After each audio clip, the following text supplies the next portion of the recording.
दोस्तों, praise the Lord. आशा है आप बहुत अच्छे हैं। परमेश्वर की तारीफ हो, उसकी महिमा हो, क्योंकि एक नया साल मेरे और आपके जीवन में आ गया है और मैं आपको भी इस नए साल की 2023 की बधाई देता हूं, शुभकामनाएं देता हूं। मेरी आशा है कि आने वाला नया साल, ये पूरा 2023 आपके और आपके परिवार के लिए बहुत ही आशीषों का कारण हो सके। और एक बार फिर से इस नए साल में काफ़ी लंबे अंतराल के बाद मैं आपकी सेवा में उपस्थित हूँ। दोस्तों, मैंने कभी नहीं सोचा था और बहुत सारे दुनिया के लोगों ने नहीं सोचा था कि 2023 आएगा। और ख़ासकर जब मैं कोविड से बीमार पड़ा और 2021 में मैं अस्पताल में भर्ती था और ऑक्सीजन पर था, तो मुझे लगा कि अब मेरा अंत आ गया है, शायद अब मैं मरने वाला हूँ। लेकिन परमेश्वर ने मुझ पर दया की और मुझे बचा लिया। मुझसे भी कई और नौजवान लोग उस कोविड में चले गए। मेरे अपने घर परिवार के कुछ मेरे अपने प्रिय लोग उस कोविड में इस संसार से कूच कर गए। लेकिन परमेश्वर की कुछ योजना थी, उसकी कुछ योजना है मेरे जीवन के बारे में, और इसलिए मुझे बचा लिया। और उस समय मैं सोच रहा था कि शायद प्रभु यीशु मसीह अभी तुरंत आने वाले हैं और अपने लोगों को ले जाने वाले हैं। लेकिन 21 चला गया, 22 चला गया और परमेश्वर ने अपनी बड़ी दया से मेरे और आपके जीवन में 2022 को भी जोड़ दिया है। और मेरी आशा है कि ये आने वाला साल, चाहे आप 21 और 22 में किसी भी परिस्थिति से होकर गए हों, किसी भी मुसीबत और आपदा से होकर गए हों, लेकिन मेरी ये शुभकामना है, ये मेरी आशा है कि ये आने वाला 2023 आपके और आपके परिवार के लिए बहुत ही अधिक आशीषों का और महिमा का कारण होगा।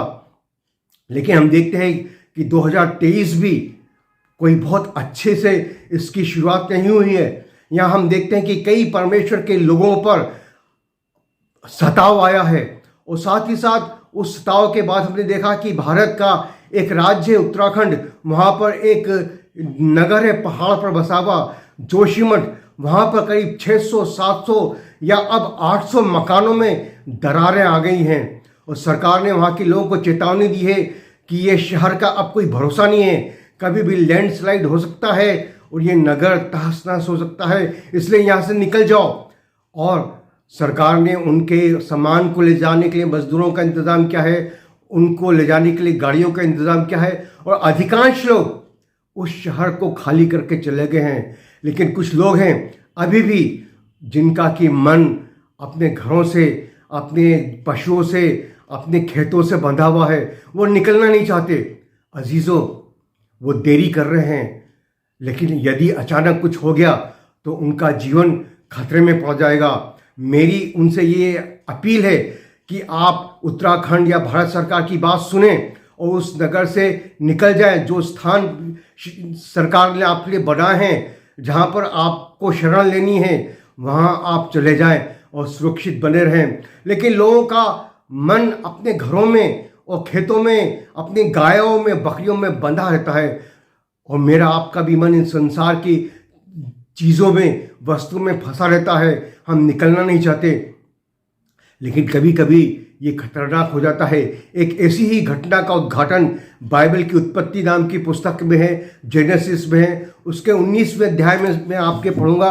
यहाँ पर हम देखते हैं कि सदोम एक नगर था जो बड़ा पापी शहर था, और वहाँ लूत नाम का एक व्यक्ति रहता था जो इब्राहिम का भांजा था और उसका भतीजा था, और वो बड़ा दुखी रहता था वहाँ के पाप को देखकर। और परमेश्वर ने तय किया कि ये सदोमी वाले, पाप वाले इस नगर को, सदोम को परमेश्वर नष्ट करेगा आग बरसाकर। और उसने अपने 2 दूतों को भेजा उसके पास कि यहाँ से निकल जाओ। लेकिन हम देखते हैं क्या होता है। मैं पढ़ूंगा उत्पत्ति की पुस्तक जेनेसिस, उसका 19वां अध्याय, उसकी 12वीं आयत से। फिर उन अतिथियों ने, उन स्वर्गदूतों ने लूत से पूछा, यहाँ तेरा और कौन कौन है? दामाद, बेटे, बेटियां और नगर में तेरा जो कोई हो, उन सबों को इस लेख को लेकर इस स्थान से निकल जा, क्योंकि हम इस स्थान को नष्ट करने पे हैं, इसलिए कि इसकी चिल्लाहट यहोवा के सम्मुख बढ़ गई है और यहोवा ने हमें इसका सत्यानाश करने के लिए भेजा है। तब लूत ने निकलकर अपने दामादों को, जिनके साथ उसकी बेटियों की सगाई हो गई थी, समझाकर कहा, उठो, इस स्थान से निकल चलो, क्योंकि यहोवा इस नगर को नष्ट करने पर है। पर वो अपने दामादों की दृष्टि में ठट्ठा करने वाला जान पड़ा। जब पौ फटने लगी तब दूतों ने लूत से जल्दी करने को कहा और बोले, उठ, अपनी पत्नी और दोनों बेटियों को जो यहाँ हैं ले जा, नहीं तो तू भी इस नगर के अधर्म में भस्म हो जाएगा। पर वो विलंब करता रहा। इस पर उन पुरुषों ने उसका और उसकी पत्नी और दोनों बेटियों के हाथ पकड़े, क्योंकि यहोवा की दया उस पर थी, और उनको निकालकर नगर के बाहर कर दिया। क्योंकि परमेश्वर की दया लूत पर थी, इसलिए उसने उसके हाथ पकड़कर उनको निकालकर उस नष्ट होने वाले नगर से बाहर कर दिया। अजीजों, मेरा और आपका भी जीवन आजकल बहुत खतरे में है। किस समय कहाँ कुछ हो जाए पता नहीं, कहाँ बाढ़ आ जाए, कहाँ भूकंप आ जाए, कहाँ कहीं कुछ और दुर्घटना हो जाए। मेरा और आपका जीवन आज के समय में बड़े खतरे में है। लेकिन यदि परमेश्वर के अनुग्रह की दृष्टि, उसके दया मुझ पर और आप पर बनी हुई है, तो हमें बचा लेगा। और यदि मेरी आवाज़ आप तक पहुंच रही है, तो ये स्पष्ट प्रमाण है कि परमेश्वर आपसे प्रेम करता है और वो आपको बचाना चाहता है। दोस्तों, बाइबल ये बताती है कि ये संसार पापों में घिरा हुआ है, फंसा हुआ है, और परमेश्वर ने बाइबल में भविष्यवाणी की है कि वो दिन बहुत जल्दी आने वाला है जब परमेश्वर का न्याय प्रकट करेगा और वो इस संसार को नष्ट करेगा। लेकिन उसके पहले वो अपने विश्वासियों को, अपनी मंडली को इस संसार से उठा लेगा। परमेश्वर की दया की दृष्टि आप पर है। क्या आप इस संदेश पर विश्वास करेंगे या आप देरी करेंगे? क्या आप प्रभु यीशु मसीह पर विश्वास करेंगे कि वो आपका उद्धार करता है, वो आपको इस संसार के पाप से, इस संसार के नाश से, इस संसार के सत्यानाश से जो आने वाला है उससे बचाने के लिए आया है। उसने आपसे प्यार किया और क्रूस पर अपनी जान दी। यदि आप विश्वास करेंगे तो वह आपको इस संसार से हाथ पकड़कर बचा लेगा, क्योंकि उसकी दया आप पर हुई है। और इसी दया के कारण आप उसका ये वचन इस माध्यम से सुन रहे हैं। परमेश्वर आपको ऐसी आशीष दे, ऐसी बुद्धि दे कि आप इस सुसमाचार पर विश्वास करें और प्रभु यीशु मसीह को अपना जीवन समर्पित करें, और आने वाले इस भयंकर न्याय से, इस परमेश्वर के खौफ से और उसके आने वाले प्रकोप से बच सकें।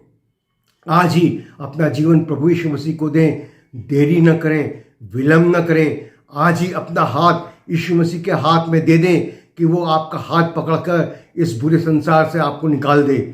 परमेश्वर आपको और आपके परिवार को आशीष दे और आने वाला साल आपके लिए बहुत ही आशीषित हो सके।